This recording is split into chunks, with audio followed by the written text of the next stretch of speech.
Have you ever watched someone incredibly smart defend a completely ridiculous idea? Maybe it was a brilliant engineer who swears by conspiracy theories, or a successful CEO who makes terrible personal decisions. Here's what's really happening: intelligence doesn't protect you from stupidity. In fact, it might make you more vulnerable to it. I'm talking about cognitive dissonance. And if you think you're immune because you're smart, you're already falling into the trap. By the end of this video, you'll understand why your intelligence might be working against you, and more importantly, how to fix it. Let me start with a quick test. I want you to think about a belief you hold strongly. Got one?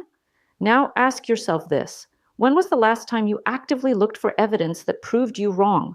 If you can't remember, you're experiencing what psychologists call confirmation bias, and it's just the tip of the iceberg. Here's the uncomfortable truth most people won't tell you. Smart people often believe stupid things precisely because they're smart. They're better at creating sophisticated justifications for beliefs that don't make sense. They can build elaborate mental frameworks to defend ideas that should have been abandoned long ago. This isn't just about other people. This is about you and me. Every single person watching this video has fallen victim to this psychological trap. The question isn't whether you've done it, but whether you're aware enough to catch yourself doing it. Think about the last time someone challenged one of your core beliefs. How did you react? Did you genuinely consider their perspective, or did you immediately start building arguments to defend your position? Most of us do the latter without even realizing it. The smartest people I know have a secret weapon. They actively hunt for ways they might be wrong. They treat their beliefs like hypotheses rather than facts. This isn't natural. It goes against every instinct we have. But it's the difference between wisdom and just being clever. Let me share something that might make you uncomfortable. There's probably at least one belief you hold right now that's completely wrong. You might even be defending it while watching this video. The scary part? You probably can't identify which belief it is. That's how cognitive dissonance works. So, what exactly is cognitive dissonance? It's the mental discomfort you feel when you hold contradictory beliefs, values, or attitudes simultaneously. Your brain hates this feeling so much that it will literally rewrite reality to make the discomfort go away. Here's a classic example. A smoker knows cigarettes cause cancer. They also continue smoking. Instead of quitting, their brain might decide that the research is flawed, or that they'll quit eventually, or that stress from quitting would be worse than smoking. The brain chooses the story that reduces mental discomfort, not the story that's true. Smart people do this more effectively because they're better at creating convincing stories. They can find more sophisticated reasons to justify beliefs that don't align with evidence. Their intelligence becomes a tool for self-deception rather than truth-seeking. If you're finding this challenging to accept, notice that resistance. That might be cognitive dissonance in action right now. Your brain is trying to protect beliefs you've held about intelligence and rationality. Let's talk about belief perseverance. This is when you continue believing something even after the evidence supporting it has been completely debunked. Researchers have demonstrated this phenomenon repeatedly in laboratory settings. In one famous study, participants were given fake evidence that risk-taking people make better firefighters. Later, researchers told participants the evidence was completely fabricated. Guess what happened? Many participants continued believing that risk takers make better firefighters, even after learning the evidence was fake. This happens because once we form a belief, we start building an entire network of supporting thoughts around it. Even when the original foundation crumbles, the network of supporting beliefs remains intact. I see this constantly in business. An entrepreneur might believe their product idea is revolutionary based on limited feedback. Even when market research shows otherwise, they continue believing because they've built an entire identity around being an innovative thinker.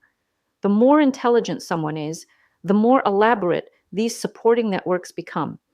They can create incredibly sophisticated justifications for beliefs that should have been abandoned long ago. Here's what makes this particularly dangerous for smart people. They're often surrounded by others who defer to their intelligence. If you're known as the smart person in your circle, people are less likely to challenge your ideas. This creates an echo chamber that reinforces cognitive dissonance. Smart people also tend to be successful in many areas of life. This success can create overconfidence that extends beyond their areas of expertise. A brilliant surgeon might assume they understand economics. A successful software engineer might think they're qualified to give relationship advice. This is called the halo effect. Excellence in one area creates a false sense of expertise in others. The smarter someone is, the more susceptible they become to this bias because they have more evidence of their own competence. Now let's explore the specific blind spots that affect intelligent people. The first is intellectual pride. Smart people often derive significant self-worth from being right.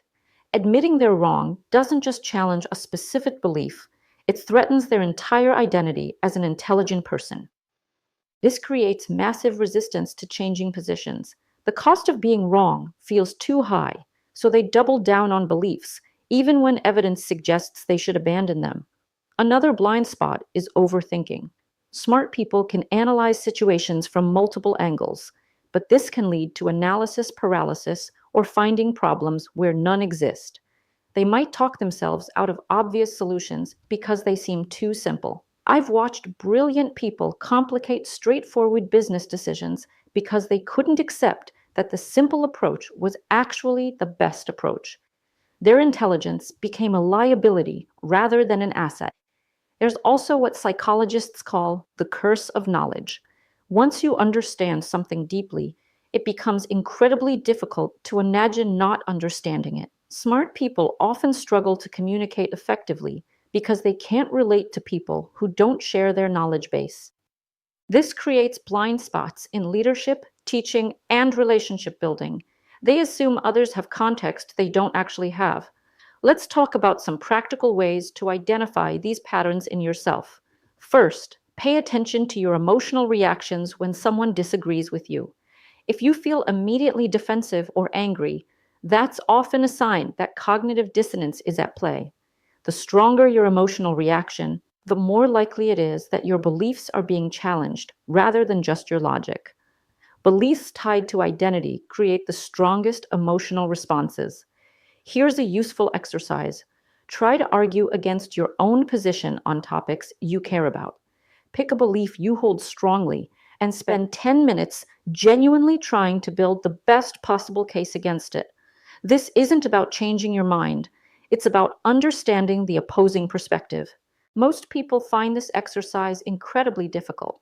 They can't fully engage with opposing arguments because doing so creates too much cognitive dissonance. The ability to do this exercise well is a strong indicator of intellectual flexibility. Another warning sign is when you find yourself dismissing evidence without seriously considering it. If your first instinct when encountering contradictory information is to find reasons why it's wrong rather than reasons why it might be right, you're probably protecting a belief rather than seeking truth. Pay attention to the language you use when describing people who disagree with you. If you consistently characterize them as stupid, biased, or malicious, you might be avoiding engaging with their actual arguments. This is called ad hominem reasoning, and it's a common way to avoid cognitive dissonance. Smart people are particularly good at this because they can find sophisticated ways to dismiss opposing viewpoints without actually addressing them. They might question the methodology of studies they don't like while accepting studies that support their position without the same scrutiny. Let me share a cognitive bias checklist that can help you catch these patterns. Before making important decisions or defending strong positions, ask yourself these questions. Am I looking for information that confirms what I already believe, or am I genuinely seeking the truth? This is about checking for confirmation bias, which affects everyone but is particularly dangerous for smart people because they're better at finding confirming evidence. Have I seriously considered the strongest possible arguments against my position? Most people only engage with weak versions of opposing arguments. This is called the straw man fallacy, and it prevents genuine understanding. What would it cost me emotionally or socially to be wrong about this? If the cost feels high, you're more likely to defend the position regardless of evidence. Awareness of these stakes can help you evaluate information more objectively. Who benefits if I maintain this belief? Sometimes we hold beliefs because they serve our interests rather than because they're true. Financial incentives, social status, or personal convenience can all bias our thinking. When did I last change my mind about something important? If you can't remember recent examples, you might not be engaging with challenging information effectively. Intellectual growth requires changing positions based on new evidence. Am I surrounding myself with people who think like me? Echo chambers make cognitive dissonance worse by eliminating challenges to our thinking. Diversity of perspective is crucial for accurate beliefs. Now let's discuss reality testing methods that can help you overcome these biases. The first is active disconfirmation. Instead of looking for evidence that supports your beliefs, actively search for evidence that contradicts them. Set aside time regularly to engage with high-quality sources that challenge your worldview. This doesn't mean consuming random opposing content. It means finding the most intelligent, well-researched arguments against positions you hold. Make this a systematic practice. If you believe strongly in a particular investment strategy, spend time reading the best arguments against it from credible experts. If you have strong political views, engage with thoughtful commentators who disagree with you. The goal isn't to become wishy-washy or lose all convictions. It's to hold your beliefs with appropriate confidence based on actual evidence rather than cognitive bias. Another powerful technique is the outsider test.